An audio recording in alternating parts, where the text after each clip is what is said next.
pouquíssimas vezes na vida e fui aprendendo a empreender. E empreendedorismo e inovação estão diretamente ligados, porque o empreender é aquele que vai em ação de criar, inovar, construir coisas novas. E inovação vem do novo. Organizações nada mais são do que união de pessoas em prol de um objetivo. Então, tudo vai permeando e vai costurando. Então, é isso que nós vamos falar hoje, sobre como essas pessoas que estão direcionadas à ação constroem organizações mais fortes, mais duradouras e mais seguras para todo mundo. Como que a gente consegue viver sem ter medo? Você tem medo, Márcio? Olha, acho que é algo meio que implícito ao ser humano, né? Muitas vezes a gente tem medo e não percebe assim que esse medo está atrasando um processo, né? Demais, Atrasando demais. uma fase da vida por causa do medo, né? Exatamente. E isso se torna ainda mais perigoso quando nós falamos em cultura organizacional. Essa frase é do Peter Drucker. A cultura como estratégia no café da manhã. E essa frase, eu até estava brincando com o meu companheiro essa semana, eu disse, você vai ouvir muito essa frase, que ele está entrando num grupo de negócios agora. E nós falamos muito dentro desse grupo de negócio. A cultura como estratégia no café da manhã. Por quê? A cultura é aquele conjunto de padrões, de crenças, conhecimentos, costumes. O Rio Grande do Sul tem a sua cultura. Vindo aqui para o Rio de Janeiro, para quem não sabe, estou no Rio de Janeiro, moro aqui em Copacabana, praia tá logo ali. Dá pra perceber por causa da diferença de roupa, né? Aqui é muito Nada, vai frio. assim, tá um pouco calor aqui, tá gostosinho. Não vou para o sul nessa época do ano, em setembro eu chego, gente. Por enquanto, deixa aqui. O cultural é extremamente diferente. Quando nós falamos desse tipo de cultura, fica claro pra gente, não é mesmo? Que a cultura diferencia estando no sul ou estando aqui.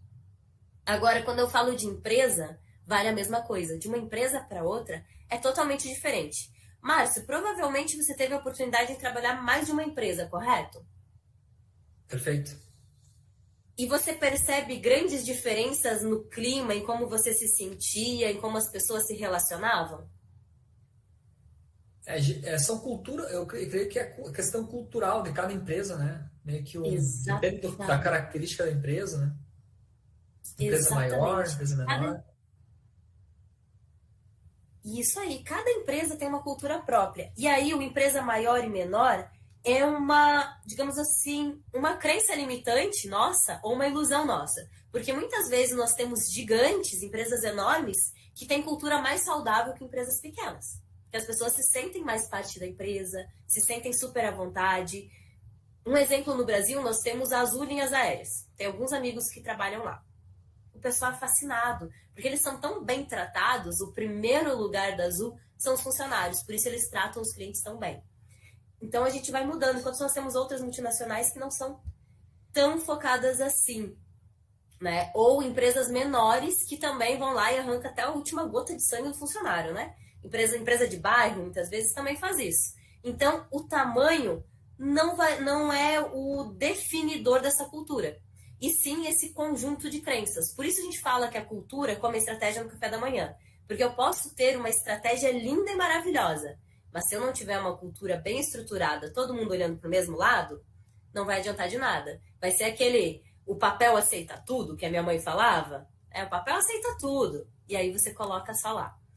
E aí que entra justamente a segurança psicológica. É quando nós criamos esse ambiente colaborativo e inovador. Ela é a fonte fundamental dessa criação de relacionamento nas organizações. Porque hoje nós vivemos num mundo complexo, variável, ambíguo, aquele mundo VICA ou VUCA, como nós falamos, né? Então, tudo acontece muito rápido. Como nós conseguimos acompanhar isso e ainda ter alta produtividade? Ou ainda inovar, construir coisas novas. E aí você brincou com a minha camisa, né, Márcio? Eu disse essa de propósito. Por quê? Inovação a gente tem em tudo. Quem iria pensar em fazer um buraco numa blusa assim? Tá calor, né? Alguém pensou. Alguém pensou em fazer um lado só, meio esquisito. Alguns doidos não compraram, a Daiane foi lá e comprou. Então, como pensar nesse mundo tão volátil, tão rápido, em inovação e colaboração ainda? E aí nós conseguimos ver o poder dessa colaboração. Porque a segurança psicológica, ela descreve um clima em que as pessoas, elas conseguem correr risco em conjunto, Márcio. Como assim? Quando nós estamos em uma empresa, nós nos expomos, correto? Você está indo a favor e tem um conjunto de pessoas que trabalham contigo, né? De certa forma, essas pessoas sabem a respeito de você, você fala com elas e todo mundo, gente, desculpa se alguém não sabia, mas todo mundo comete erros. Todo mundo comete erros. E a segurança psicológica descreve a nossa capacidade de correr riscos interpessoais. Quando a gente compartilha preocupações, perguntas, ideais e erros, sem medo do julgamento dos nossos colegas. Então, quando nós tornamos o ambiente seguro, a comunicação mais aberta, nós nos relacionamos melhores com os desafios, nós transformamos os desafios em oportunidades. E aí tem essa frase aqui que eu gosto muito, que é: quando as pessoas não se pronunciam, a habilidade da organização de inovar e crescer é ameaçada. E já já nós vamos entender por que essa habilidade é ameaçada se eu deixo de falar. Por exemplo, aqui, quem fez economia adora alguns esqueminhas, né, Márcio? Não tem como. Por que o silêncio, não falar, vence no cálculo de voz silêncio? Por que é mais interessante? Se você não tivesse visto, Márcio, você imaginaria que ficar em silêncio gera mais lucro pessoal do que falar? Pois é, estou verificando aqui agora. Ultimamente estou optando em ficar em silêncio. Mas em outras épocas a gente ia falar. Exato. Não sei. Porque, olha só, é muito claro. Quando eu fico em silêncio numa situação complexa, digamos assim, uma reunião, em que tem um processo decisório, delicado, lança um produto novo ou não lança? Totalmente disruptivo. Votação. Vou com a maioria. Porque se eu falar que eu não gostei, eu corro um risco imediato, agora, de me indispor com a minha equipe. Pode ser que isso beneficie a organização e os consumidores, porque não está bom esse produto, mas vai demorar para ter essa resposta. E essa resposta ela é incerta, eu não tenho certeza se isso realmente vai acontecer. Enquanto ficar em silêncio, beneficia a minha imagem, imediatamente eu tenho certeza disso. Por que eu vou correr o risco? Pela lógica, não faz sentido correr o risco.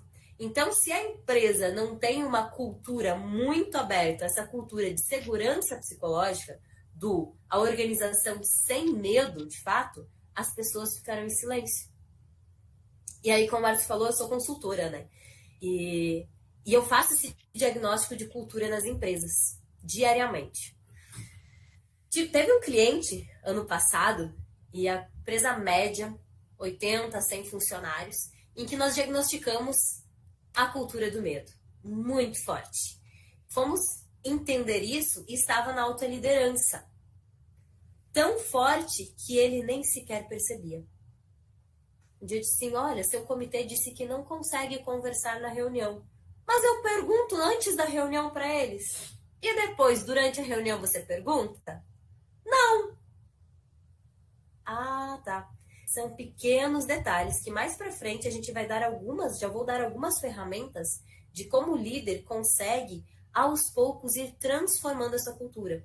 Porque ela, muitas vezes, é tão arraigada que nós não percebemos que ela está ali.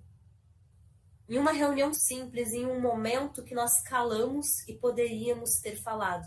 Talvez a melhor ideia estivesse naquela sala de reunião e a pessoa ficou com medo de pronunciá-la. E logo abaixo nós temos a relação dessa segurança psicológica com os padrões de desempenho. Porque outro questionamento que eu escuto muito é: mas Daiane, eu vou ficar perguntando para todo mundo a opinião das pessoas, isso vai demorar muito, e aí eu não vou ter desempenho porque eu vou perder tempo. Não, pelo contrário. Quando eu tenho baixa segurança psicológica, em baixos padrões de desempenho, eu tenho apatia. Em altos padrões de desempenho, eu tenho ansiedade, que gera turnover e gera... Caramba, fugiu a palavra agora, ótimo isso. Ficou como doença agora. A estafa... Esqueci a palavra agora. Ótimo. Gera o estresse extremo que a pessoa fica doente. Né? Quando está exigindo muito da pessoa, mas não tem segurança psicológica.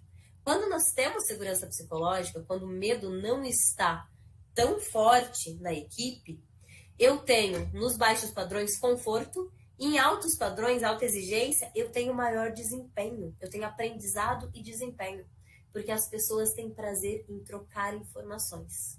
E nós somos seres emocionais e não somos seres racionais, como muitas vezes nós temos essa grande ilusão. Aqui nós temos um gráfico que mostra o crescimento das menções sobre segurança psicológica na mídia. Tem cada vez mais popularizado esse termo e as pessoas têm estudado mais a respeito disso. E o que acontece com a cultura do silêncio e do medo? Márcio, o que você imagina que pode acontecer de extremo em uma empresa que tem essa cultura de silêncio ou medo? Olha, a autodestruição, né? Não sei. Eu separei. Falta Pode de falar. comunicação, né? Silêncio é sinônimo de falta de comunicação. Exatamente. Eu separei aqui um caso